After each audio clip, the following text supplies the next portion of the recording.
شیخ Saadi رحمۃ اللہ علیہ فرماتے ہیں، میں مدرسہ نظامی میں پڑھتا تھا، میرا وظیفہ مقرر تھا، لکھنا پڑھنا میرا بچھونا تھا۔ میرا ایک ساتھی مجھ سے بہت جلتا تھا۔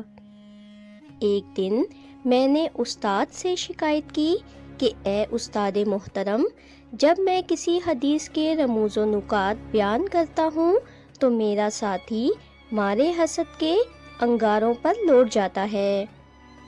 اس پر میرے استاد نے بگڑ کر فرمایا، دوست کا حسد تجھے پسند نہ آیا، مگر یہ تجھ سے کس نے کہا کہ غیبت اچھی چیز ہے؟